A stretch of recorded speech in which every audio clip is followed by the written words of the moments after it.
Nikki, welcome to part four. A slightly shorter one for you today, but it's going to be one that I want you to give yourself a visual, and you're going to need to use your imagination in this and to really see your personal brand, what you're building, almost as something separate to you. Now, one visual I can give you is that sometimes I see my personal brand as almost like a sound and lighting board. I'm sure there's a more technical name, but those kind of switches, where you see kind of where you can go high and then you can go low, or you can go maximum or minimum. I see the different strands of my personal brand as kind of little switches or little dials or little levers on that board. And that image of knowing when I need to turn something up or turn something down, and having that sense of I am doing this, I am creating it, it really, really helps. So, for example, if my goal is to say, I want to sell more one-to-one sessions than I sold last month, then I am thinking about the different elements of my business going, right, okay, I need to turn up my marketing. I need to turn up my transformations. I need to turn up my visibility. I need to show what I'm doing much more. And it really gives me that sense of making sure that A, I think it's possible, and B, proving to myself that it is possible. So I am the one operating the desk. Now, of course, this is all a visual and things like that, but it does put you in a great frame of mind of like, okay, cool, where am I going next? The thing I want to talk about first today is having a very neutral brand and a vanilla brand.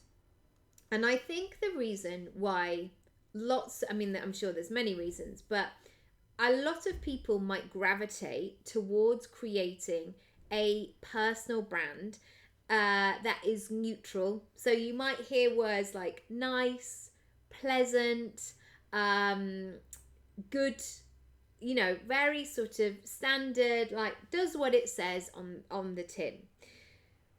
What can happen is you are not necessarily talking to anybody, and you're in this kind of middle place where people may not think that they need to invest because it's not something urgent, or it's not something that's speaking to them, or maybe they're just like, yeah, I don't really see the point in that, or like, wow, that's a lot of money to spend on 1 hour session with somebody, like, I don't know, is that gonna work? And I've always been of the belief that my experience with working with somebody, whether that's me being booked for a speaking gig or working one-on-one with somebody over a series of months or being booked as an actor, I never want to have that thing if somebody said, oh, what was it like to work with Nikki, that they might be like, yeah, it was all right. It was all right. Yeah, it was fine.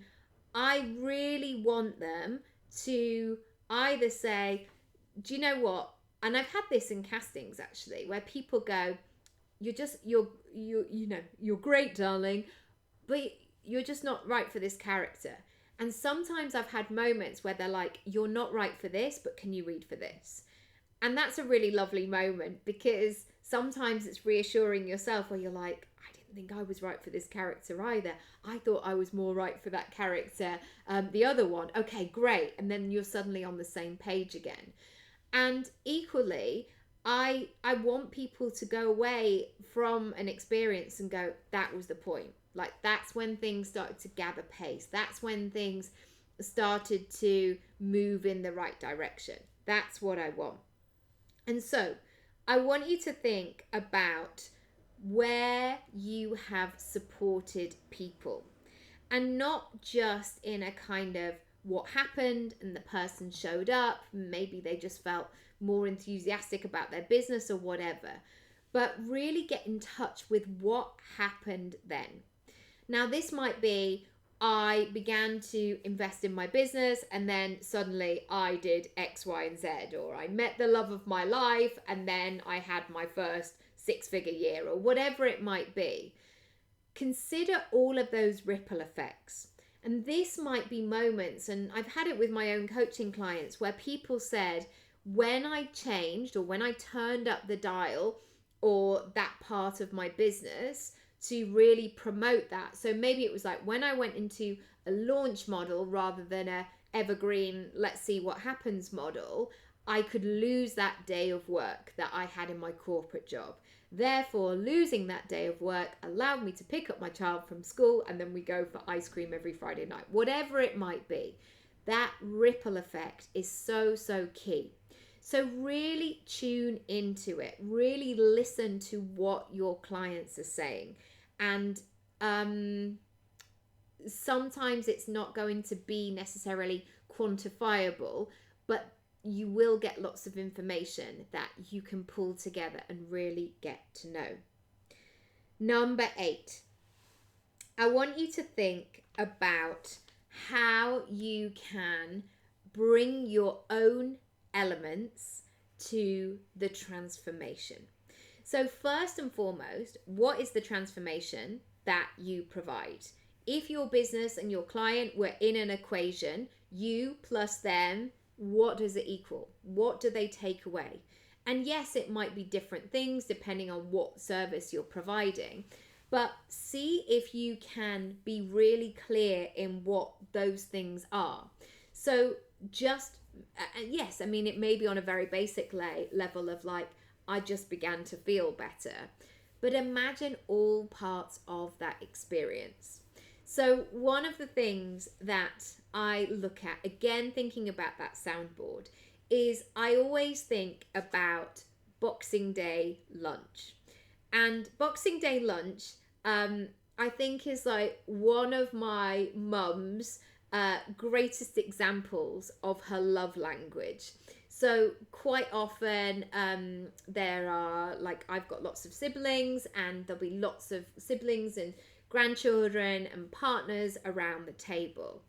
And my mum and her husband are fantastic cooks, and they will often say, I made that thing for you because I remembered that you liked it. And so Boxing Day lunch for us is the mishmash of stuff from Christmas Day, but it's additional things as well. So for example, my stepdad makes this particular kind of stuffing because his girls, when they were growing up, like their granny used to make it, and he still continues to make it for them. And that's a really lovely thing. There's always a moment as well when it's puddings time, and it's like, what do you want? Da, da, da, da. And my mum will say to my brother, who's a big grown man, oh, I've got some custard. Do you want me to make you bananas and custard? And honestly, like, it's such a simple thing, but my brother is just like every time like, yeah, that's exactly what I want. Perfect. And there's that connection. And so I want you to think about your services and the way that you're connecting with your client, and think, how can you have that bananas and custard moment where you do something, or you deliver something, or you add something that person just goes, oh, I wasn't expecting that. Or maybe they were, oh, I was expecting that, and it was everything that I wanted and more. Really pay attention to those. In this time of Instagram, of the culture of the world, maybe people are not spending money as frequently. You really have to show your value. What is somebody going to get? And you know what? Yes, we want 3 takeaways or whatever it might be, but people also want to feel good. They want to feel seen. They want to feel acknowledged. They want to feel connected and like them. So if there are any parts of your business that you can add those sprinkles, you know, if you go to an ice cream parlor or something like that, you might choose your ice cream and then you can have the lovely extras. Think about what that is for your personal brand and bring that to the table. that's it for today. If you want to delve into this work, I would love, love, love to help you. Go to my Work With Me page. That is the best place to connect and find out more. And I'm doing sessions in person. How lovely. So you can come to North London, or I can meet you in the West End of London. The West End. Yeah, that's it for today. Thank you so much for listening, for watching, and I'll see you tomorrow for part 5. All right, lots of love. Bye.